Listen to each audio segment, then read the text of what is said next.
Ayan, good day or good evening sa lahat. So ito nga pala ang aking report. So once again, ako ulit si Maris Gamara and I will report regarding sa Module 8, Part 4, ang elements ng radioprop. So of course, magandang gabi sa ating mga sa inyo mga classmates. So sa batch 2023 ng DevC 206 Section A. So at dahil dyan, so meron akong in-invite na pwedeng makapag-share sa atin na more insights para sa ating topic na ito. So, sir, ayan, so in-invite ko si Mr. RJ Caruncho. He is the station manager of the local radio station sa Infanta Quezon. So, sir, pwede po bang pa-greet? Pwede po kayong bumate? Ayan. Hi, Maris. Magandang gabi at maraming salamat sa pag-invite sa akin dito sa iyong activity na ito. Ayan, so yun. So sir, salamat po sa inyong time. Actually, it's a part din po ng aming academic subject na DevC 206 na we are discussing about print and radio communication po. So, sir, pwede po ba mag-ask? So, ilang taon na po kayo as DJ and as news anchor and station manager? Parang lahat na yata pinackage nyo na. So, pinakira nyo na po lahat ng possession dyan sa inyong radio station. Oo, Maris, kapag station manager ka kasi, kailangan talaga meron kang idea sa lahat ng aspeto para mag-function ng maganda ang isang radio station. Ako ay nagsimula 2010 dito sa Spirit FM. So nasa isang dekada na rin yung aking pagsiservisyo dito sa ating lokal na radyo. Ayan. So, speaking of Spirit FM, tanda ko na abutan ko pa to nung ako ay bata pa, na naririnig ko ay dati ay DCJ. O, so, bali, ilang years na po ba yung radio station nyo dyan sa inyong lugar at gaano po, at sino-sino po ang inyong mga target audience? Nabanggit mo yung DCJO. Yan ay nagsimula mga 80s pa sa community na Infanta. Oo. Kaya lang, dahil dun sa nangyaring flash flood noong 2004, ay na-damage yung radio station. Tapos noong 2006, ibinalik ito ni Father Francis Lucas sa brand na Spirit FM. So kung mula 2006 hanggang ngayong 2023, nasa 17 years nang namamayagpag itong Spirit FM dito sa atin. I see. So, ilang years na rin po pala. So, just in case, kung di pa ako nagkakamali, yan pong radio is community-based radio, right? So, pag sinabing community-based radio, ano po bang ibig sabihin nito? Siyempre, lagi tayong nakabase sa kung ano yung pangangailangan ng community. Kasi kung titignan natin, pag ang isang taga Quezon ay nagbukas ng kanyang radyo at siya ay nakinig sa isang station sa Metro Manila, hindi siya masyadong makaka-relate dahil ang karaniwang maririnig niya o ang karaniwang binabalita doon sa radio station ay mga national news o kaya naman mga nangyayari sa Metro Manila. Unlike pag dito sa atin sa local, ang maririnig mo talaga dito yung mga nangyayari within the locality. Ayun, salamat sir. Sir, question. So, paano nakatulong po ang radyo sa development sa Real Infanta Nakar and Polillo Group of Islands? Ang tao kasi kailangan lagi yang inihahanda sa mga dumarating na development. Dahil ang development, meron yung mga kaakibat na paglago ng negosyo, pagdami ng populasyon, at yung mga malalaking proyekto ng ating pamahalaan ay pwedeng dumating. So sa pamamagitan ng isang community-based radio, nagkakaroon ng on-the-air discussion tungkol sa mga bagay na ito at i-feed natin sa tao na ito yung mga possibilities sa hinaharap. So pag dumating na yung development na yon, nakahanda na yung tao, meron na silang mga plano na halimbawa, may ganito palang proyektong dadalhin ang pamahalaan sa ating lugar, siguro maganda makapagplano ako ng negosyo malapit dun sa lugar na yun. So, yun ang para sa akin, nasa-shape yung mindset ng tao para paghandaan yung future. Sige, sir, salamat po. Ayan, so actually dadako na po ako dahil part po ng report ko is to discuss yung radio elements. So in this regard, sir, so ano-ano po ba yung ano? Can you please explain and demo? Request na rin po sana na ah, ang music as a context ng radio. Music in the context of radio.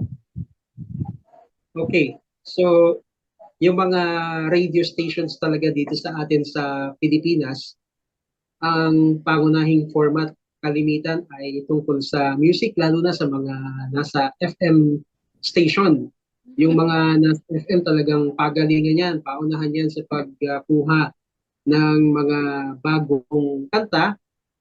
At yan yung parang nakasanayan nating mga Pilipino, no? Yung music sa radyo. Kaya nga nauso din talaga yung mga pag-request, yung pagbibigay ng trivia tungkol dun sa music or dun sa background ng artist. At sa totoo lang, marami din talagang mga kanta sa ating bansa na sumikat dahil sa pag-play nito sa radyo. Okay po. Sir, tama po ba na tawag dito, yung pong radio station niyo po ba ngayon, focus lang ba kayo sa more on music or FM? Or dito po kasi minsan sa Manila, so minsan nagbibigay na rin sila ng mga ano, may segment na nagbibigay sila ng news update, particularly sa weather. So, kumusta po ang radio niyo dyan? So, nagbibigay na rin ba kayo ng mga public service and just like that? Or focus Since lang kayo sa music? since ang Spirit FM ay isa sa pinaka-pinapakinggan dito sa community, ah, pareho nating ginagawa na makapag-provide ng mga latest music para din dun sa mga young generations at saka din yung news para naman dun sa ating mga older generation na mahilig talaga dun sa mga balita. So AM FM format yung programming natin dito sa Spirit FM. So, AM and FM. So, ayan, sir. So, actually, papahelp lang po talaga ako regarding sa report ko. Ayan. So, kagaya po na nabanggit ko, so may elements ng radio craft, so spoken words, sounds, music, and silence. So, tama po ba? So, ang radio po, parang for the sake of discussion din lang po natin, so pwede po kayo mag-add, ay on the radio, music performs two functions. It is for aesthetic appreciation as it for signifying something about itself. It is usually din po na, tama po ba, self-sufficient as a radio material. It can be fully appreciated even if we have never heard it before. So, di ba, so sabi nga, element. So, ibig sabihin essential, foundation, and everything. So, ito po yung ibig sabihin po ng music sa context ng radio. And, of course, it allows listener to assimilate music to their respective thoughts and mood.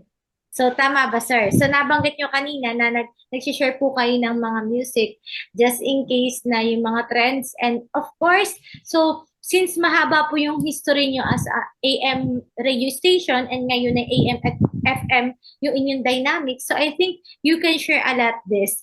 So, with this po, baka po ako pwede magpapatulong so sa mga sumusunod. So, bakit po? So, bakit po importante ang music as element? So, ayan. Nakalagay po dito, music as boundary and program frame. Baka po pwedeng tulungan nyo ako na ma-expand ang idea na to. Okay, so base sa aking pagkaunawa dito ay yung music as boundary and program frame, pwede dito nating maituring yung tinatawag na signature tone. Yung kasing mga radio stations dito sa atin gumagamit ng mga kanta para i-represent sa mga tagapakinig yung kanilang programa. Like halimbawa, pagka nasa news ka, edi syempre gumagamit ka ng background music na tunog balita. Ayan. Pag DJ ka, gumagamit ka ng mga pop music, yung bagay sa pagdi-DJ. Kasi kung titignan natin, napakalaki ng role ng music sa kung gagamitin natin ito sa background music. Halimbawa, nagbabalita ka, tapos ang ginagamit mong music ay pop music, di ba parang awkward din naman. Or the other way around.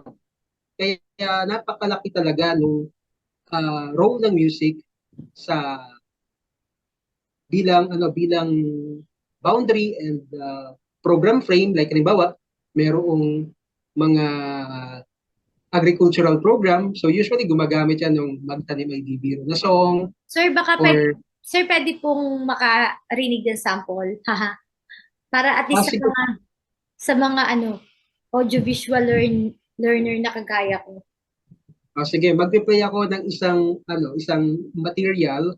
Ito ay programang Bukid Aralan na kung saan ay ginamitan natin siya nung song na Magtanim ay Di Biro. Sir, may ilalakas na po ba? Bukid Aralan, makakasama sila Steve Fornacion at Joe Malabrao. Bukid Aralan, tuwing Sabado, alam na hanggang alas 2 ng hapon dito sa Himpilan ng 92.7 Spirit FM. Bukid Aralan. Sige po, thank you. Thank you, sir, sa pasample. Actually, kailangan po namin yan. So, at least nakikita po natin ito yung Music as Boundary Program Frame. And so, mag-add lang din po ako. So, based po kay Lustria ML Tabing sa aming pong aming module. So, sabi po dito, ang Music as Boundary and Program Frame ay given the lax law on royalties and intellectual rights in the country, Philippine broadcaster use commercial music quite liberally and identifying programs. Kagaya po kanina, yung Bukid Aralan, so it's agricultural program. Of course, na nag-aim of course na mag-influence ng public about the importance of agriculture. It has become customary for producer to use snippets of commercial music to denote program beginnings and program endings. Tama ba, sir? Ito po ay maririnig sa simula at sa ending. So kaya sabi dito, music as boundary and program frame. And its segments of magazine of variety programs, for instance, are marked by musical closing or opening stingers. The use of bed music played during the talk shows is becoming a frequent practice. As framing mechanism, music sets the tone of the program, whether it's children's show, drama, news, comedy, documentary, or farm program. So nabanggit naman po. Sir, baka isa pang sample. Ano pa, kunwari, meron ba kayong sa kababaihan? Ano pa ba, pagka kayo ay babalita? Parinig nga, sir. Last one, bago tayo lumipat sa next, Sige, ito ay sa naman to, sa news. News. Pag meron yung news. So, ito yung sample niyan.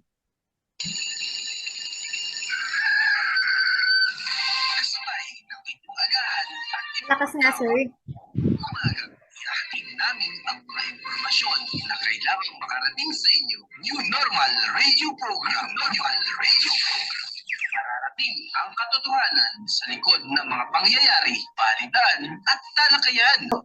So next naman po ay music as a link. So sabi po dito is like the closing and opening of curtains in between acts in a theater play, quick pieces of music are often played between the scenes of a radio drama or between segments of long programs. This is not just of music indicates shifting of subject, time, location, or setting.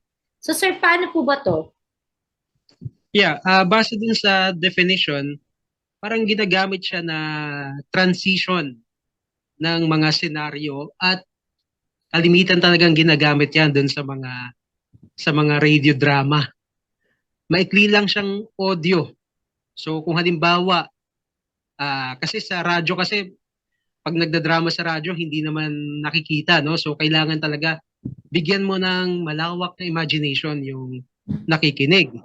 So, halimbawa, magbibigay ako ng halimbawa, scenario na gagamit tayo ng isang music na kung saan magkakaroon ng transition sa scenario. So, magdadrama ako ng konti dito, ha? Sige, sir. Salamat, sir. Sa susunod na lang, talent fee. Okay. So, kunyari, merong magkumare, nagkita. Kita. Oh, Mare, napasugod ka ata. Si pare kasi, nakita ko doon sa plaza, kumakain. may kasamang ibang babae. Oh, Naku, sinasabi ko na nga ba, tama ang kutob ko. Teka nga, pupuntahan ko yung mga yan.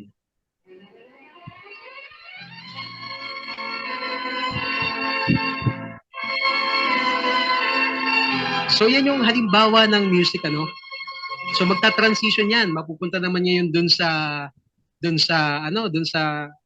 lalaki, saka dun sa kasamang babae. So sabi ng lalaki, "Uy, salamat ha. Sinamahan mo ko ritong magmerienda.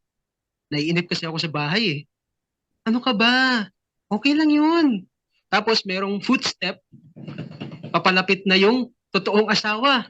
Sasabihin, ay. "Magugulang nga kayo." Yan. Yan. So, nakita natin yung transition, no? Yung point of view sa pamamagitan ng maikling music lang na yon. So, yan yung music as a link. Ayan. Thank you, sir, sa insights. So, regarding naman dito na music sets the mood. So, meron na po dito ang definition na it serves as clue or enhance feelings portrayed in drama. Appropriate mood music is played. It is placed as background, usually sneak in and out. Musical chords are used as punctuator to highlight an action or statement. So ano naman, sir, itong music sets the mood? Kung iuugnay natin siya dun sa senaryo kanina, dun sa drama na ibinigay ko at di ko na uulitin, just imagine, ano, kung ang inilagay mo halimbawa doon sa senaryo ay halimbawa ito.